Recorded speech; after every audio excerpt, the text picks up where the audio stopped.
जिल्ह्यातील घडामोडींच्या प्रत्येक क्षणांची अचूक माहिती मिळवण्यासाठी पहा फक्त एनसीएन न्यूज।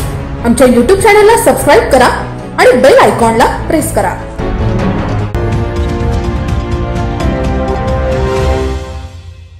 लासलगाव येथे सर्व रिपब्लिकन पक्ष, आंबेडकरी संघटना व समस्त समाज बांधवांच्या वतीने काळाराम मंदिर प्रवेश सत्याग्रह दिन साजरा करून भारतीय घटनेचे शिल्पकार डॉ. बाबासाहेब आंबेडकर यांना अभिवादन करण्यात आले।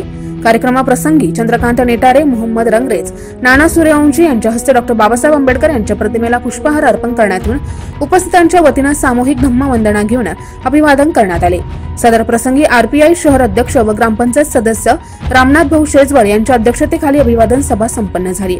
अभिवादन सभेला प्रमुख वक्ते डॉ. अमोल शेजवळ यांनी काळाराम मंदिर प्रवेश सत्याग्रह मागची संपूर्ण पार्श्वभूमी कथित करून उपस्थितांना डॉ. बाबासाहेब आंबेडकर यांनी उभारलेल्या क्रांती लढ्याविषयी मार्गदर्शन केले। तत्कालीन मंदिर प्रवेश सत्याग्रहामध्ये डॉ. बाबासाहेब आंबेडकर यांना खंबीरपणे पाठिंबा देणारे कर्मवीर दादासाहेब गायकवाड, बेलमास्तर शंकर गायकवाड यांच्या कार्याचे स्मरण करून त्यांना अभिवादन केले।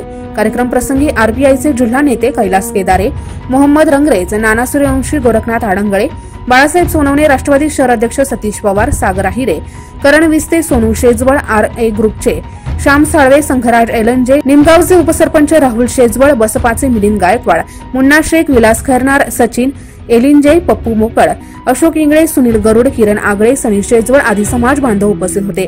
या कार्यक्रमाचे सूत्रसंचालन भारतीय बौद्ध महासभा शहर अध्यक्ष व बौद्धाचार्य प्रकाश संसारे यांनी केले व आभार आरपीआय शहर अध्यक्ष रामभाऊ शेजवळ यांनी मानले। एनसीएन न्यूज साठी प्रतिनिधी रवींद्र जाधव, लासलगाव।